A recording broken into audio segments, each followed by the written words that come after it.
So now we can entirely move on to flux and Gauss theorem,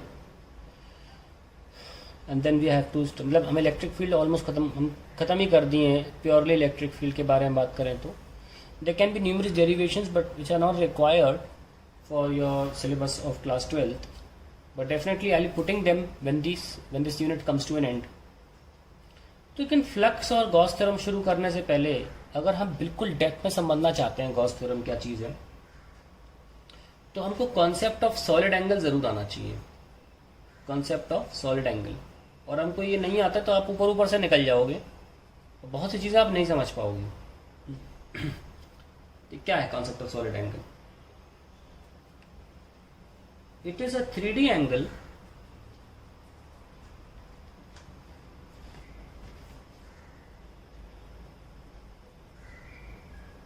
enclosed by a conical surface at the vertex.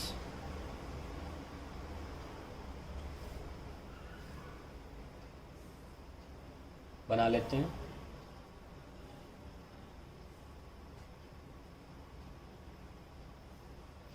तो ये जो angle है ना, तो ये जो एंगल है जो एक सरफेस सबटेंड करता है उसे हम सॉलिड एंगल बोलते हैं.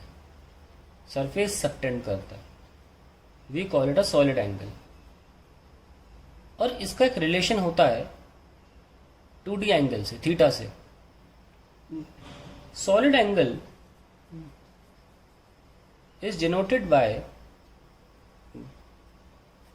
Capital omega. नाउ आपने स्मॉल ओमेगा देखा होगा जिसे वर्क फंक्शन दिखाते हैं, एंगुलर स्पीड दिखाते हैं. कैपिटल ओमेगा ओम्स वाला होता है ये. और हम इसको कभी कभी 3 डायमेंशनल एंगल भी बोलते हैं. मतलब होता तो यही पर बोलते भी हैं 3 dimensional angle. Unit used for measurement of solid angle is steradian. अब आइए इसकी अच्छी डेफिनेशन पे आते हैं. A solid angle is a 3D angle subtended by a surface at a point by joining its periphery points to that point. और कोई फर्क नहीं पड़ता सरफेस का शेप क्या है. जैसे कि मान लीजिए मैं एक पत्ती ले लूं, ठीक है. अब ये कहीं भी पॉइंट ले सकता हूं मैं. यहां ले लिया पॉइंट, तो इस पत्ती के सारे पेरिफेरी पॉइंट्स इसकी तरफ जाना चाहिए. पॉइंट की तरफ जा रहे हैं ना, ये पीछे से भी, इस वाले सरफेस से भी चले गए. अब ये पोर्शन आप डार्कन कर लीजिए, तो पेरिफेरी जो ये पूरा सा फिगर था, ये इस सरफेस ने एक कोनिकल पोर्शन सा कवर कर लिया इस पॉइंट पर. तो ये पत्ती जो है ये इतना सॉलिड एंगल सबटेंड करती है. कुल मिला के सरफेस जो एंगल सबटेंड करता है उसे सॉलिड एंगल बोलते हैं. नाउ सिग्निफिकेंस क्या है और ये कॉन्सेप्ट कहाँ से हम कैरी फॉरवर्ड करते हैं? देखिए बड़ी सिंपल सी बात है कि अगर कोई लाइन है, एक 2 डायमेंशनल कर्व की बात कर लूँ मैं, अगर वो जो एंगल सबटेंड करती है उसे बोलते हैं 2D एंगल. और इसीलिए हम बोलते हैं एंगल इक्वल्स टू ये आर्क लेंथ अपॉन ये रेडियस L/R, हम ऐसे बोल देते हैं. तो angle subtended bye an arc is called 2 dimensional angle या प्लेनर एंगल. उसी तरीके से angle subtended bye a surface is called solid angle. जैसे कि मान लीजिए एक स्फीयर बना लेते हैं। अब ये स्फीयर है और ये सेंटर है, तो स्फीयर का एक छोटा सा पोर्शन हमने ले लिया, ये है ना, एक स्फीयर का 3 डायमेंशनल पोर्शन ले लिया। अब ये पोर्शन कुछ एंगल सबटेंड कर रहा है सेंटर पे। ये जो एंगल होगा ये सॉलिड होगा, इसे आप छू सकते हैं। इसको हम बाहर भी निकालना चाहें तो ऐसा सा होगा ये, और ये होगा सॉलिड एंगल ओमेगा। और इसमें भी अगर 2 डायमेंशनल की बात करें तो ये एंगल को हम थीटा बोलते हैं, इसे बोलते हैं सेमी वर्टिकल एंगल। ठीक है, तो हाफ एंगल ऑफ कोन भी बोल सकते हैं। तो इनका ओमेगा का एक रिलेशन होता है थीटा के साथ, कि अगर आपको थीटा पता है तो आप ओमेगा आसानी से सॉल्व कर सकते हैं फॉर्मूला वाइज। जैसे कि हमने देखा कि ये जो एंगल 2D एंगल है ये लेंथ अपॉन लेंथ है, ये एक, ताकि कोई यूनिट ना बचे। यूनिट तो होती है मतलब कोई डायमेंशन ना बचे, डायमेंशन लेस होता है ना, यूनिट तो इसकी एंगल रेडियन कहलाती है एंगल की, डायमेंशन लेस है ये। यहाँ सॉलिड एंगल में जैसे कि यूनिट स्टेरेडियन है पर ये भी डायमेंशन लेस है। तो जो ओमेगा ये कैसे डिफाइंड है, ये लाइन अपॉन रेडियस डिफाइंड है, और ये जो डिफाइंड है ये है एरिया सबटेंडेड। ये जो एरिया देख पा रहे हैं, एरिया अपॉन रेडियस का स्क्वायर। तो जो भी ये इस फूले फूले पोर्शन का एरिया है इसको हम ए बोल लें upon R square, that is the definition for solid angle.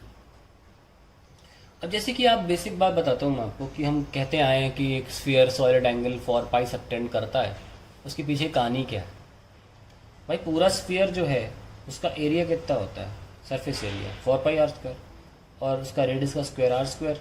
तो देखिए 4 पाई स्टेरेडियन आ गया ना।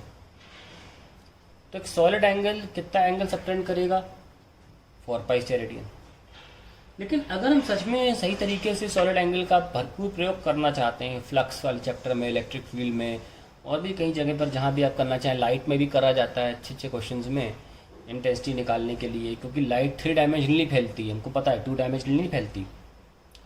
तो फिर हमें इस ओमेगा का इस 2 डायमेंशनल एंगल से रिलेशन पता होना चाहिए, और इसका रिलेशन होता है 2 पाई 1 minus cos theta.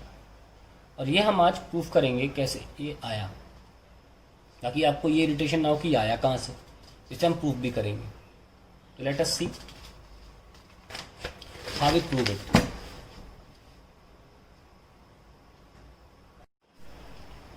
Relation in solid angle and half angle।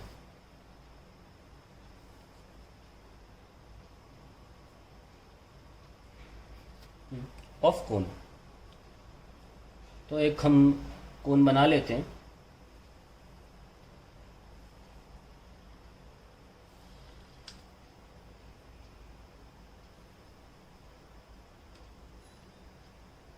ये वर्टिकल लाइन है और ये वो एंगल थीटा है जिसको हम हाफ एंगल बोलते हैं।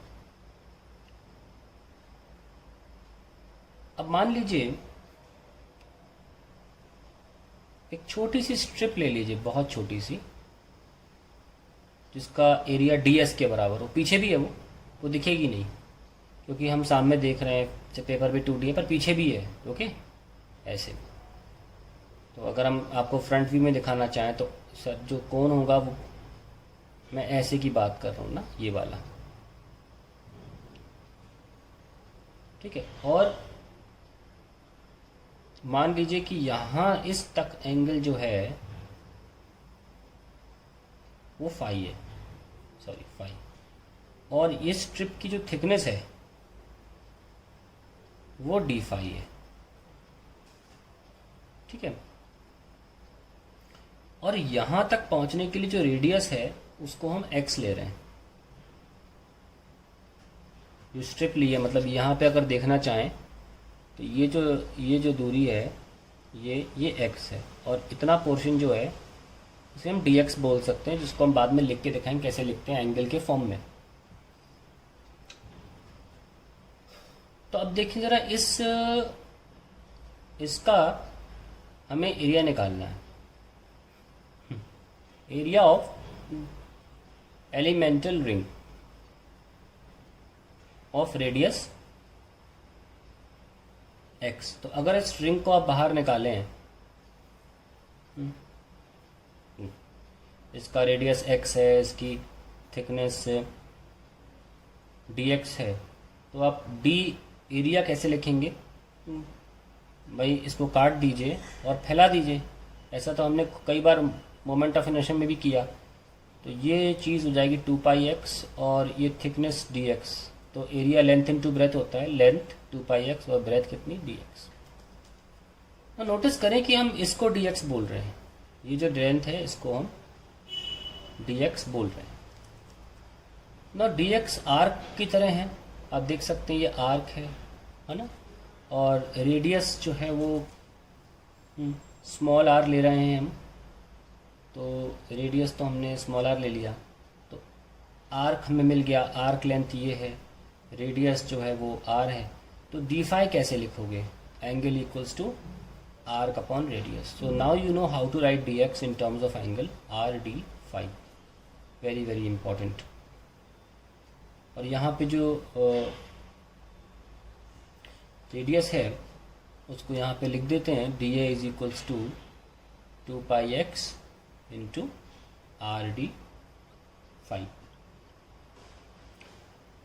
तो हमने इस पॉइंट तक तो पहुँच गए कि हम dA को लिख रहे हैं 2πx into R D phi. Now how we can write x? ये तो तुम्हारा r है ही, रेडियस है ना। और सॉरी ये r नहीं, ये r है ना। तो यहाँ नहीं, तो हम साइन थीटा लगाएंगे, साइन फाई। देखो ये फाई है ना, sine phi is perpendicular, perpendicular is x। क्योंकि r ये इतना नहीं होगा, पूरा यहाँ तक होगा ना, गलती से r लिख दिया, छोड़िए उसको। तो perpendicular upon hypotenuse x upon r। So x कितना आया? r sine phi. तो अब x को रिप्लेस कर लीजिए, 2π r साइन फाई, तो r square sine phi D phi. ऐसा ज़रूरी इसलिए था करना क्योंकि हम चाह रहे थे कि जो x, जो हमारा x हट जाए, क्योंकि वेरिएबल है, क्योंकि फाई एक ऑलरेडी वेरिएबल था मेरे पास, और ऊपर से सारी चीज़ें कांस्टेंट के फॉर्म में आ जाए, क्योंकि r, पाई और 2 सब कांस्टेंट है। अब मेरे पास सिर्फ साइन फाई है इकलौती चीज़, इसको मुझे इंटीग्रेट करना पड़ेगा। सो एरिया कितना आ गया मेरा?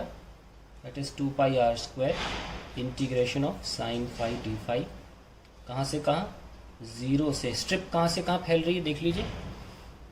स्ट्रिप यहाँ पे ज़ीरो एंगल पर है ना, और यहाँ से फैलना चालू हुई और कहाँ तक फैली?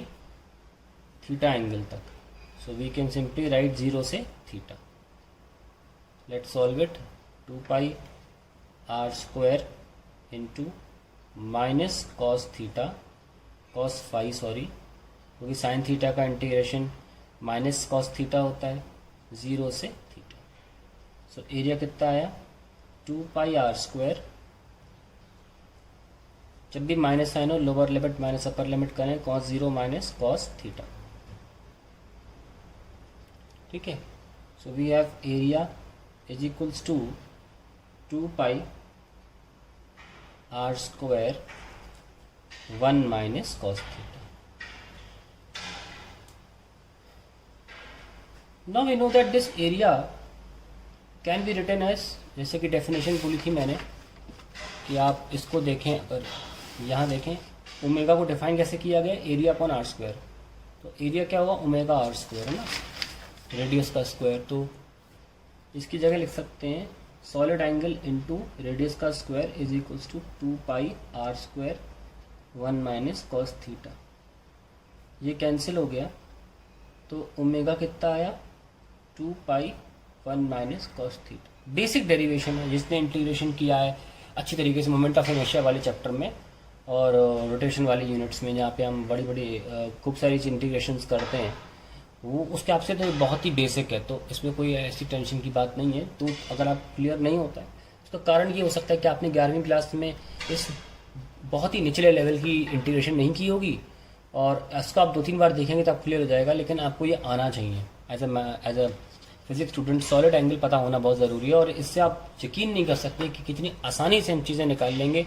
और आपकी बहुत सारे exams, mains, NEET, competitive exam है, तो ये मतलब बहुत बड़ा आपके हाथ में ब्रह्मास्त्र साबित होगा in case of chapter electric field, and also in case of chapters like light way we talk about intensity and all those things, वहाँ पे सॉलिड एंगल बहुत यूज़ होता है।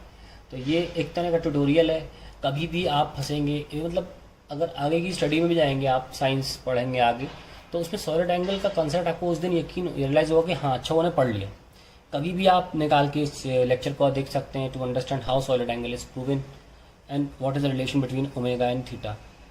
तो इसको पहले अच्छे से रिवाइज करिए, फिर हम आगे बढ़ते हैं कि कैसे इसका यूज़ करना और कैसे इसके बिना चीज़ें होती हैं।